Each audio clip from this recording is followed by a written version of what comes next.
Here's the story of Cornbread and Poppy by Caldecott Medalist.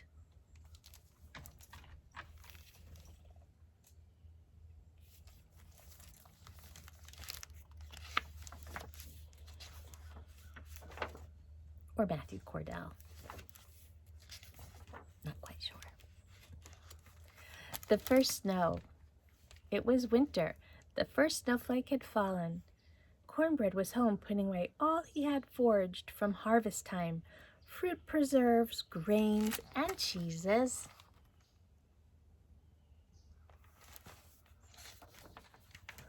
Every autumn, Cornbread worried he would not have enough food to get through winter, but he also loved to plan and prepare.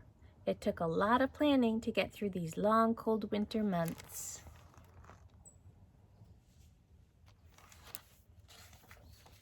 Cornbread's best friend, Poppy, was not one to worry. She loved adventure. She loved to ride bikes.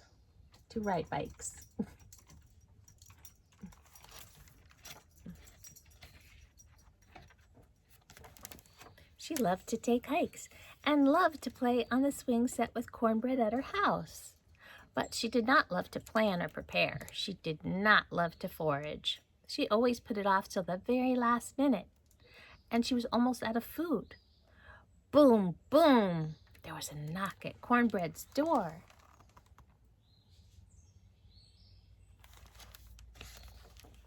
"Time to forage for winter," yelled Poppy.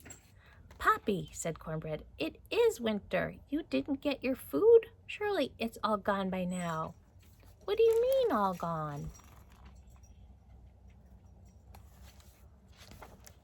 "Don't you remember," asked Cornbread, "when I asked you to come with me to get your cheese from Sam's dairy?" "He's almost out," I said. "And what did you say?" "Nah, I'll do it later." "But I was riding my bike," Poppy said.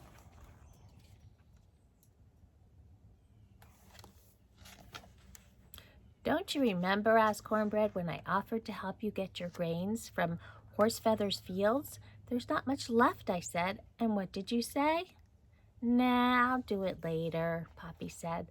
"But I was going hiking that day."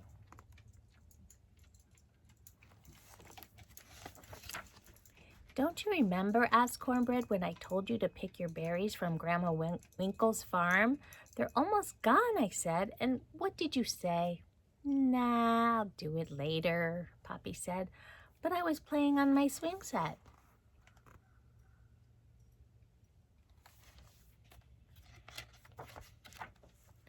"A winter without food is a dangerous thing." "Oh no, Cornbread," said Poppy. "Oh no, Poppy," said Cornbread. "Come on, Poppy, let's ask around and see if there's any food left." Sam was out of cheese. Horsefeather was out of grains. Grandma Winkle was all out of berries. "Maybe," said Poppy, "one of the neighbors has extra."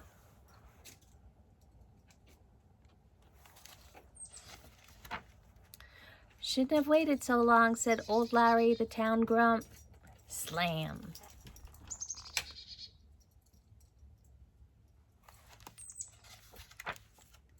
"What now?" asked Cornbread. He couldn't let his best friend go hungry. "I'll give you some of my food." "But then you won't have enough to last the winter," said Poppy. "I don't know what to do." Poppy looked out the window. She looked out over the town and past the valley where all the food had already been foraged. Then she looked up at the mountain. "There might be food on Holler Mountain," said Poppy.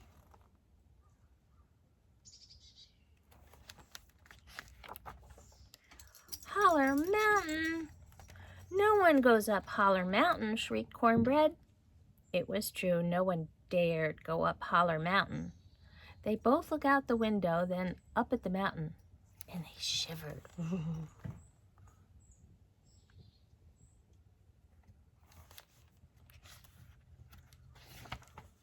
Holler Mountain.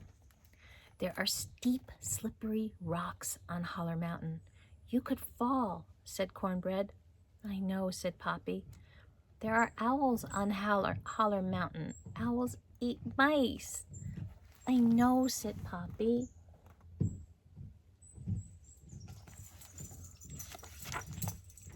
Miss Ruthie went up Holler Mountain to forage for food. She never came back." "I know," said Poppy. It was a sad story. Miss Ruthie was the only mouse to ever dare go up to Holler Mountain. It was years ago, and she was never seen or heard from since. No one ever went up to the mountain again.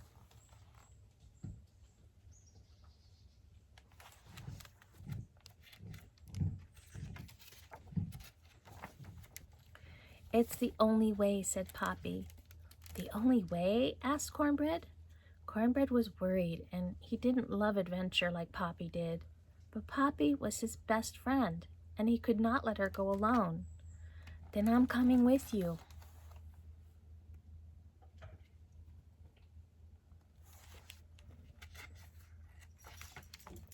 They collected Poppy's wagon and harvesting supplies. They bundled up in scarves, hats, and jackets. They began their climb up the mountain.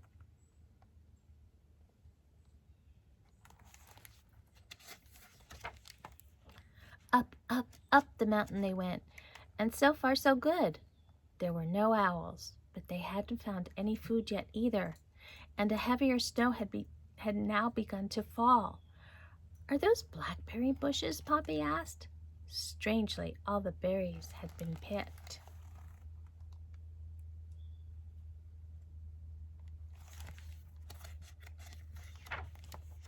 Up the mountain they went. The snow continued to fall.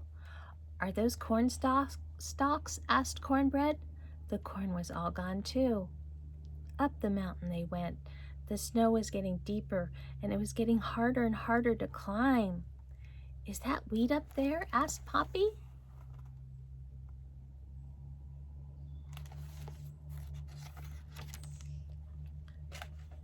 Just then, a large shadow flew over their path. They looked up.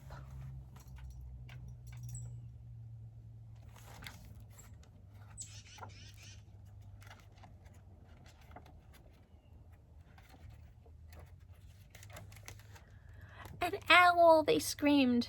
They dropped the wagon and ran for the nearest shrub.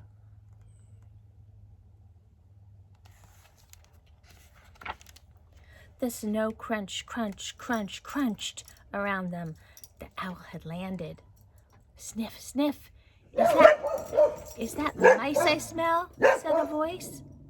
Cornbread and Poppy shivered. The shrub shivered. "Shh. I like mice," said the voice. The shrub shivered. Poppy grabbed a stone and stood up. "I'll save you, Cornbread. Run!"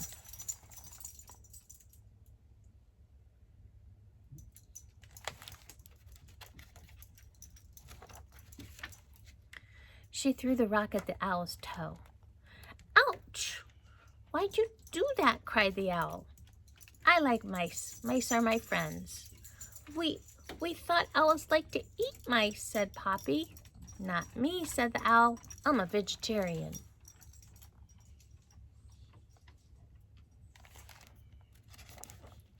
The large, fluffy, sniffling owl towered over them. "I'm Bernard," he said. "I'm sorry, Bernard. I'm Cornbread." "I'm sorry, Bernard. I'm Poppy." "What are you doing in the mountain?" asked Bernard. "I don't often see mice up here." "We were looking for food," said Cornbread.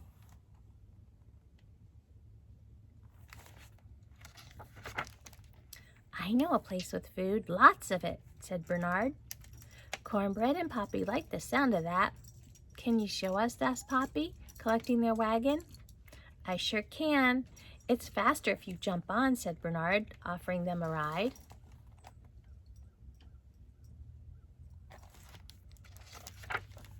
And away they flew.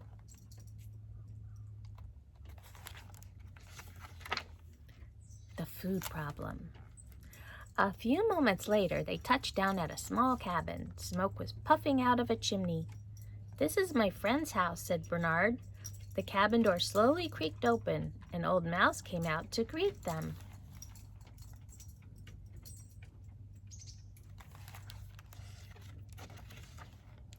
Miss Ruthie! You know Miss Ruthie, said Bernard, Cornbread and Poppy all at once.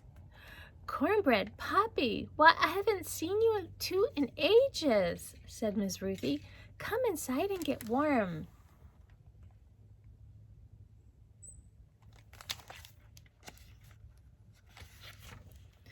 Goodbye, friends, said Bernard, flapping his great big wings, lifting up and away into Holler Mountain.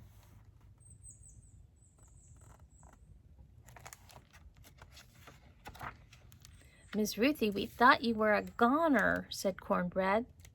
I was a goner, all right. I'd gone and moved up here to the mountain. I like being alone, said Miss Ruthie.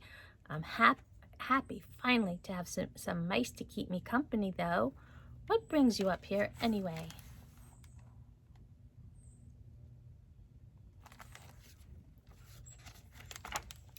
They explained Poppy's food problem. Bernard seemed to think you had some food you could share, said Poppy sheepishly. Oh, do I, said Miss Ruthie.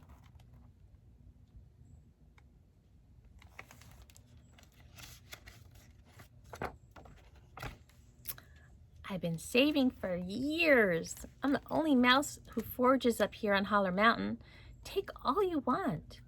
There were jars and jars of berry preserves, bags and bags of grain, hunks and hunks of cheese. But you have to have a cup of Miss Ruthie's tea before you go, their friend said. That kind of looks like your cabinet, your pantry off your kitchen with all those snacks in it. And they sat down to have tea.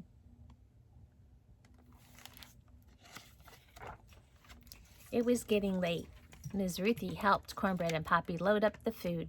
She even gave them a canister of her special tea leaves to go. Then she fastened snow skis to their feet and to the wagon for a speedy journey home. Thank you so much, Ms. Ruthie, said Poppy. You're a real lifesaver. What can I ever do to make it up to you? Just come back and visit sometime, said Ms. Ruthie.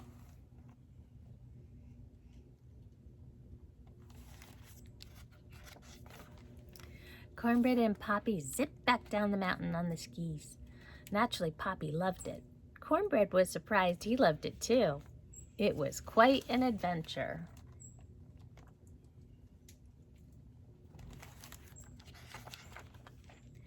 At Poppy's house, they unloaded and put away all the food. The snow was very deep. Cornbread helped Poppy shovel her walkway.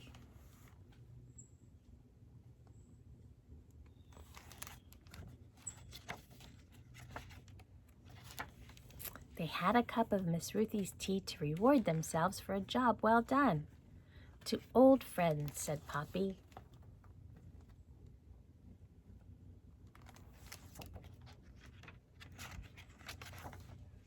Let's ski some more, said Cornbread. Shouldn't we shovel the walkway at your house, Cornbread? It's almost dark.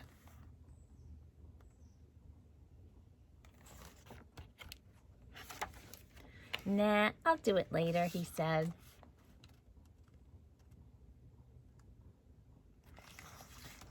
I guess he became a procrastinator too.